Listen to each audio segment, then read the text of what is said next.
Hey everybody, DJ Lou here, and for this conversation, I want to talk a little bit about bass, specifically subwoofers, and how we might have gone a little too far in some cases. Let's talk about this.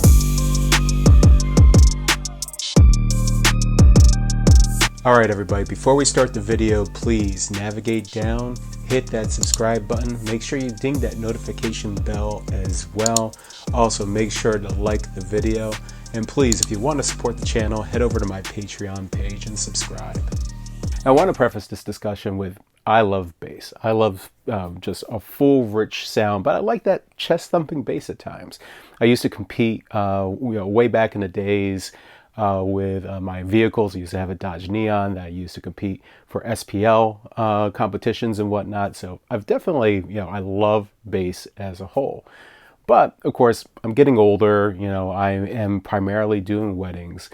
And I want to have this a little bit more deep dive discussion about subwoofers themselves and what we might be doing right or wrong at specifically weddings. Now, some of this conversation comes from discussions I've had about my EV50s. I have a lot of people really interested in it. It's still after I've had them for a couple years.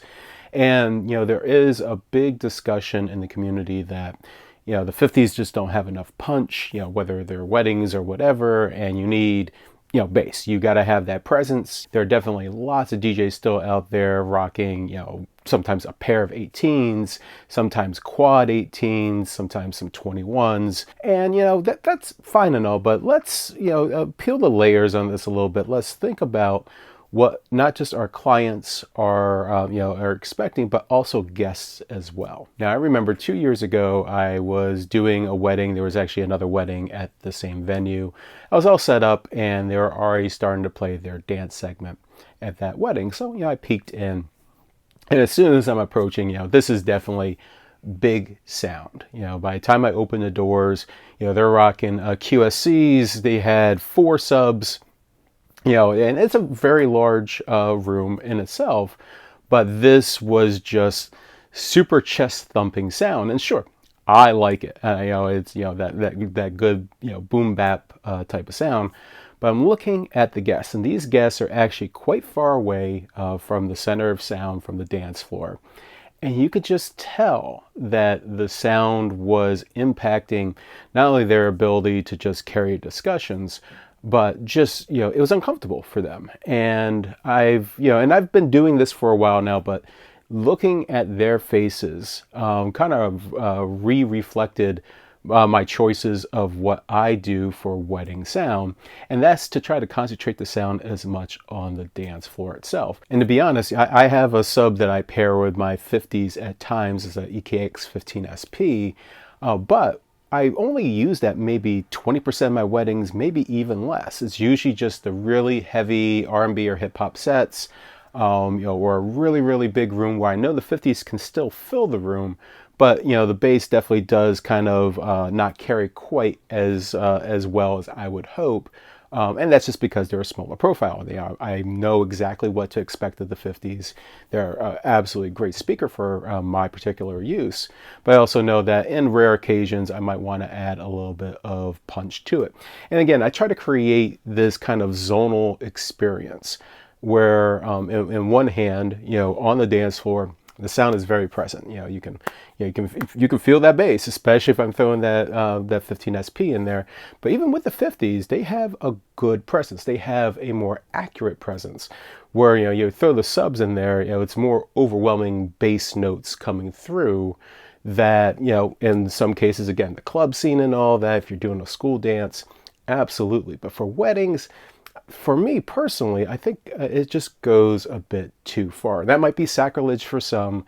Again, I'm a bassy kind of guy to begin with, but in the grand scheme of things, I want to make sure all my guests have a good experience, whether they're on the dance floor or if they're just toe tapping on the side. And honestly, it's like every other wedding that I do, I almost always have a guest come up to me. I'm packing up and we're carrying conversations.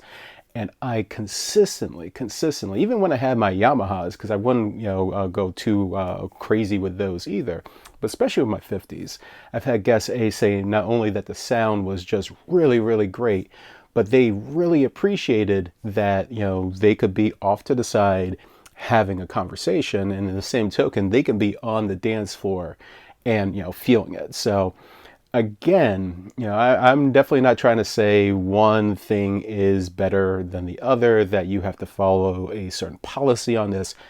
My personal policy is that even though I am a big bass lover, in the end, I want to make sure all the guests, the couple, everybody has a great experience. Now, again, my formula is not going to work for everybody, especially if your niche is that kind of that boom bap sound, your reggae, hip hop, R&B, and that's your primary cause for being a DJ, and that's all you play. Or if you're a club DJ, or you're doing school dances, of course, you need to have a whole lot more presence than what a pair of EV50s or anything like that would bring, or even your typical cab over sub design.